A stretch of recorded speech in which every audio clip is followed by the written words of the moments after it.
So being a latchkey kid means that door is just always unlocked and your parents aren't there. Oh, okay. So it's like a certain generation where the parents felt that it was safe for their children to be home alone. You see, my child, you are partially right. We were left alone, but you do have some errors in your statements. Let me make some corrections. You see, in the phrase latchkey, there is the word key, which infers that there is something locked that needs to be unlocked. And that would be the front door, for it was always locked, unless unlocked by us at the end of the day or by our parents when they came home. Latchkey kids would carry their keys on their person. For some of us, like me, it was around their neck. For others, they were left somewhere hidden near the front door so they could be opened at the end of the school day. And we were to enter that and stay there until our parents get home. Now, you see, there were some instances where I had forgotten my key, left it, misplaced it, lost it, doesn't matter. I didn't have it, and I would have to sit outside the entire afternoon until my parents got home late at night. For that's the way that it was before. So, while you think that there was free reign of the world, no, it was actually a lot more controlled than you may think. We were to go inside and stay there until our parents got home in those days. But they were, of course, good days indeed. Yeah, I'm never using screens with my kids. It's just not happening. I mean, just play with them. It's so easy. Well, I mean, it's probably okay if I have to get something done. Look, y'all are cute, but we use screens. Screens are how I pee. Screens are how I'm with you ladies today. Screens, ladies. Screens. Yeah, not happening. Yeah, maybe I'll use it. Okay.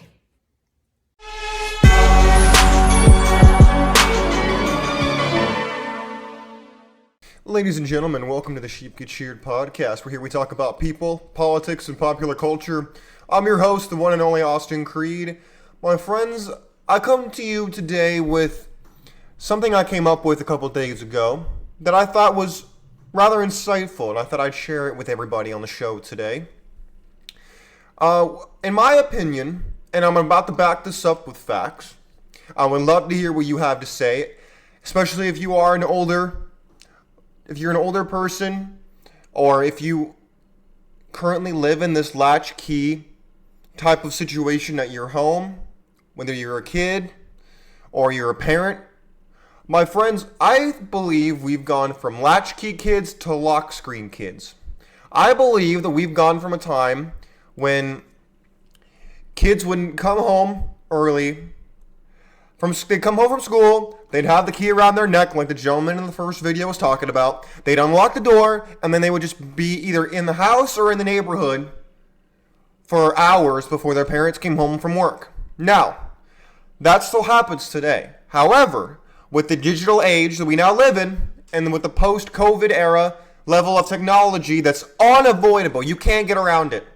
Whether it's school, work, leisure, makes no difference. Everybody has a phone. Everybody has connection to the internet. And look, if you live in a first world country, if you're watching this show, if you're listening to this show, you have access to the internet.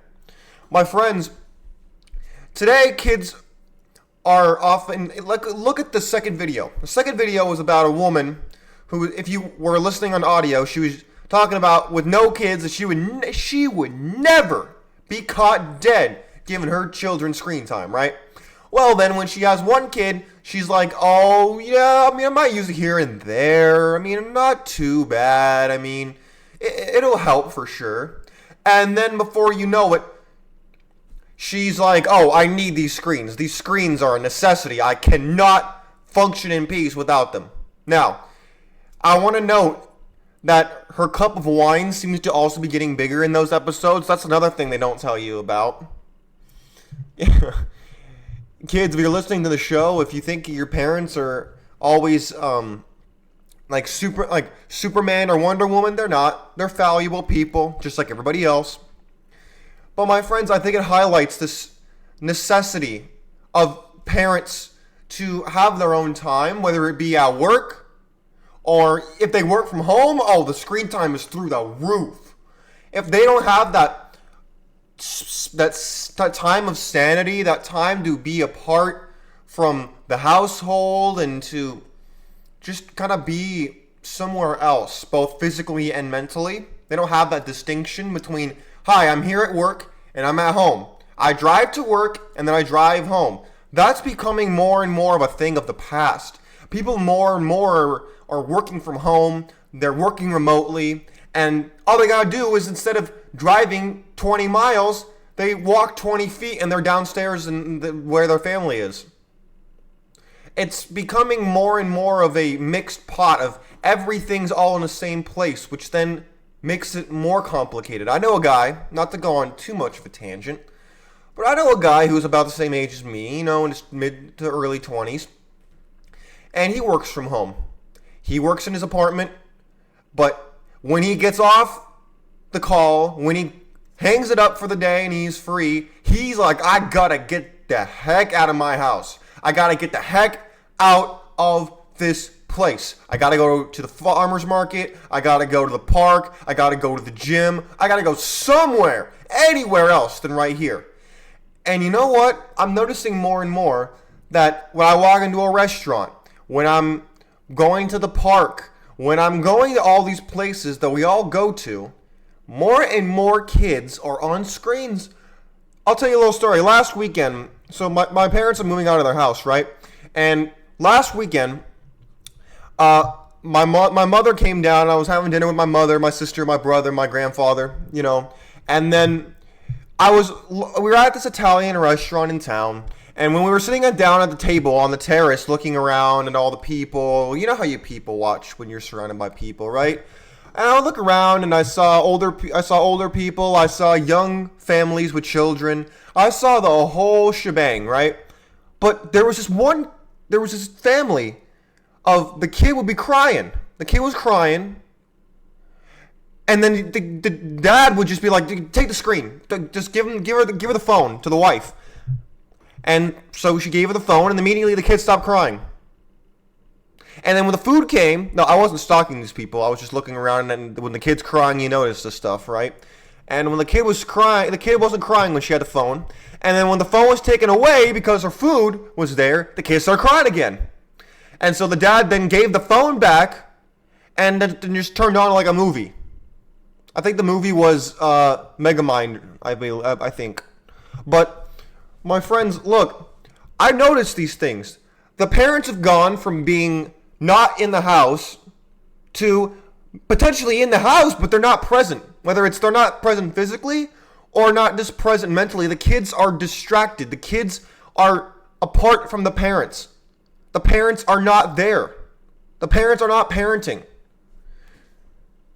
Now, I'm not a parent, so I'm not going to sit here and tell you how to parent your kid. It's not my place. But what I will tell you is I noticed that these kids are becoming so enamored with their screens. And it's not like they're using it like I'm using my computer right now for work. It's not like they're using it for productive purposes. They're using it for entertainment. They're using it for social media.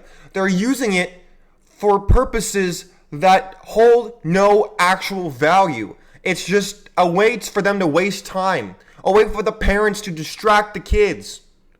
The dads used to go outside and play football with their sons. Now the son plays Madden on his Xbox or PlayStation.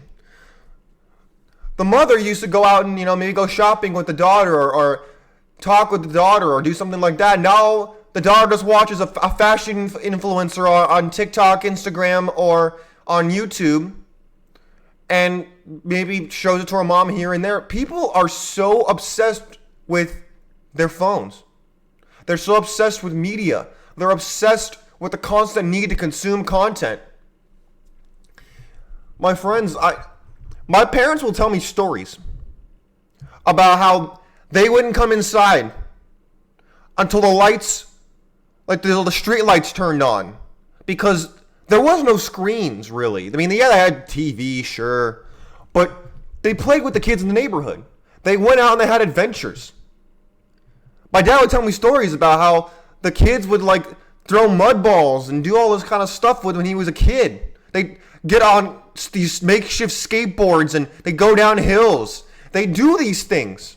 And now people don't do those things. Instead, they play PUBG, they play Apex Legends, they play Fortnite. They do all these things instead. They go on Instagram or watch TikTok videos for hours. They don't have that same connection to people anymore. We don't have that connection even to our parents because the parents are busy, and the only connections you tend to have even now is with screens. It's crazy to me.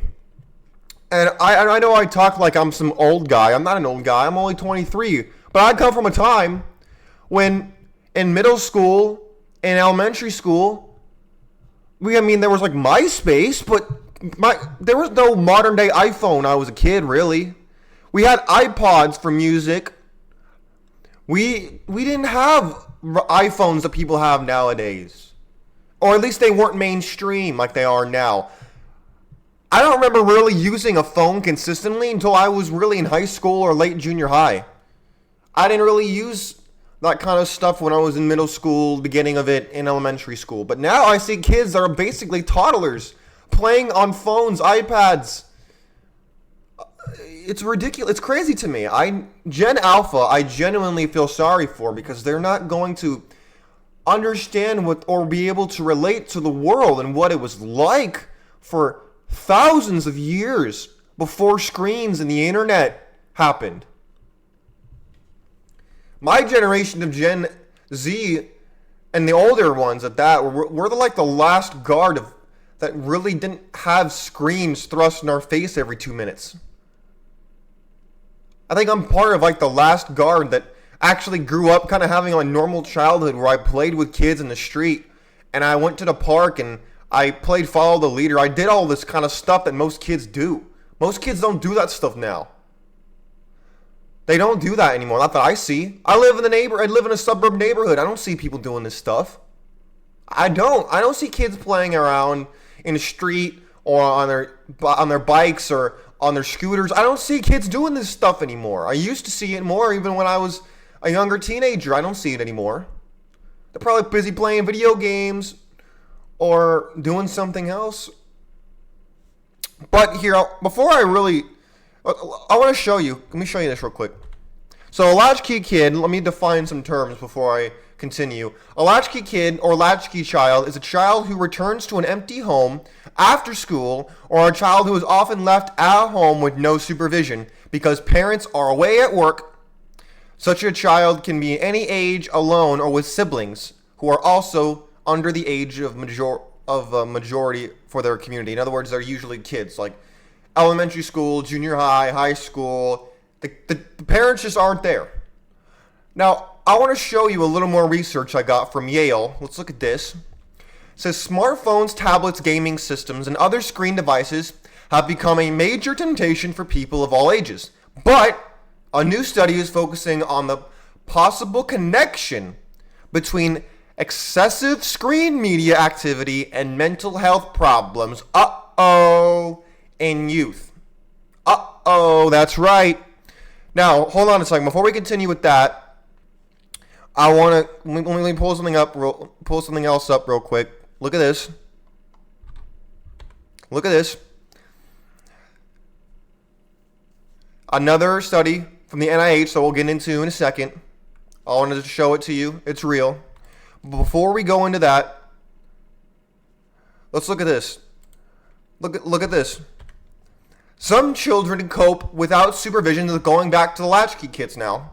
With left alone for less than 3 hours, it says children being left alone for more than 3 hours often present with low self-esteem, low academic efficiency, and high levels of depression.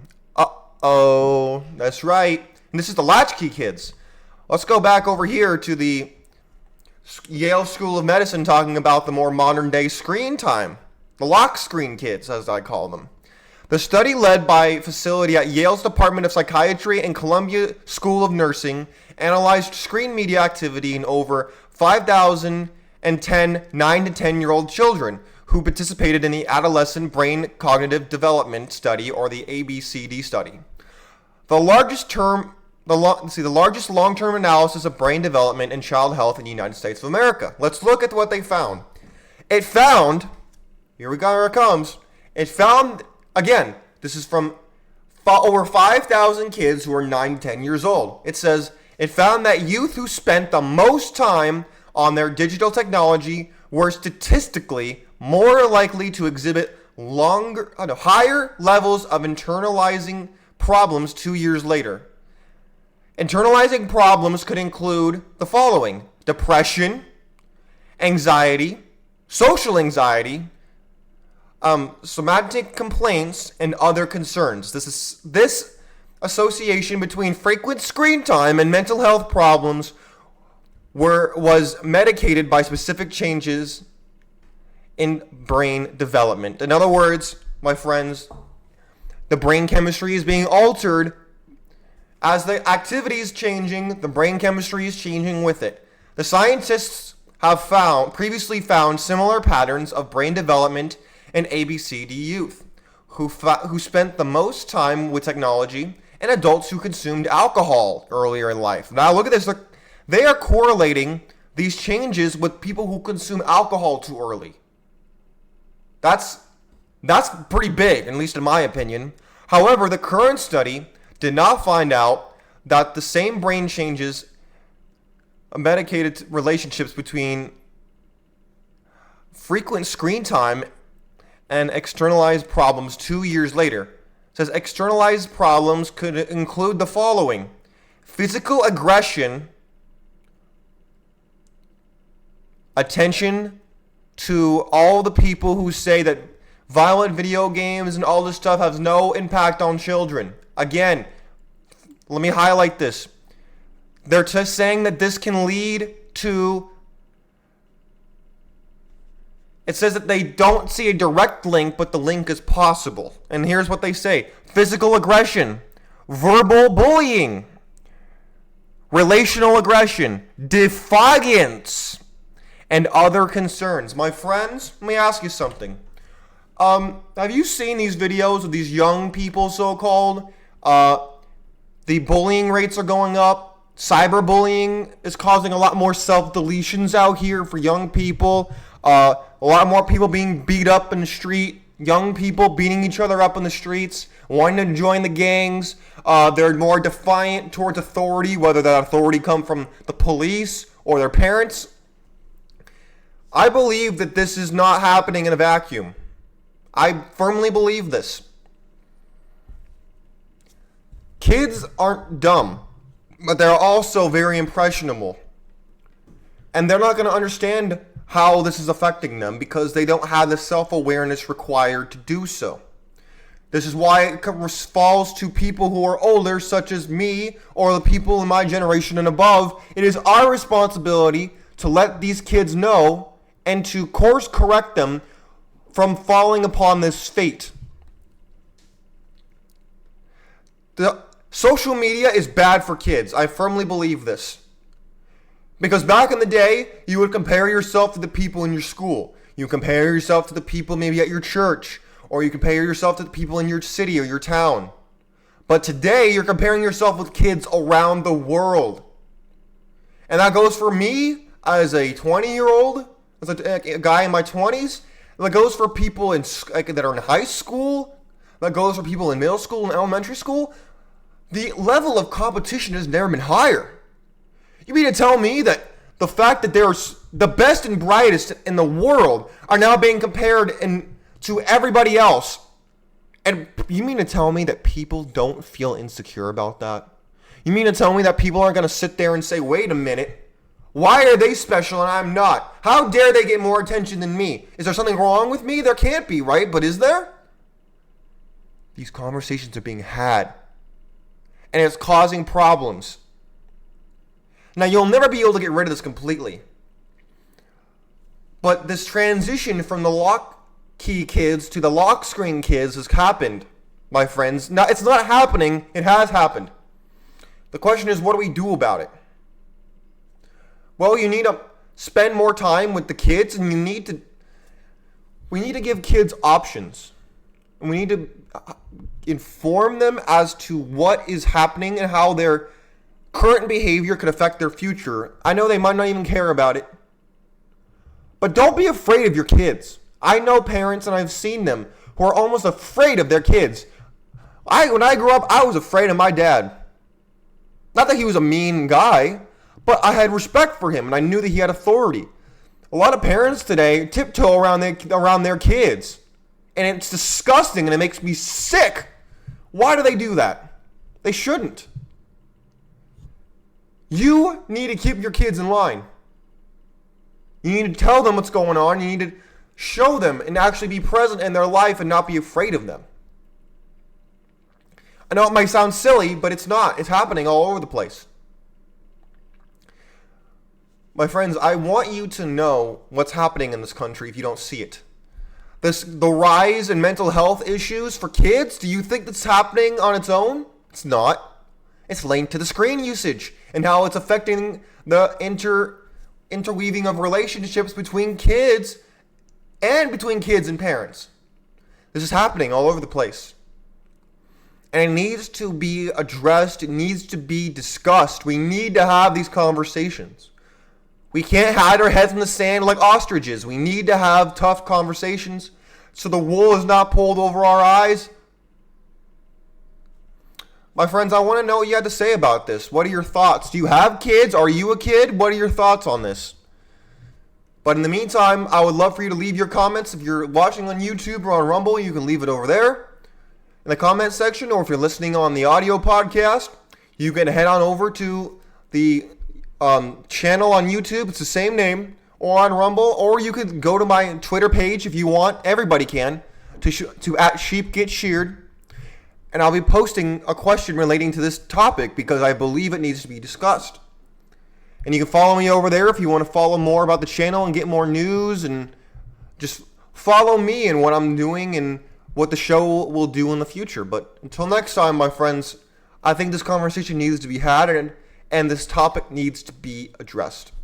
My friends, God bless you. God bless your family, and God bless America. We're out of here. Peace.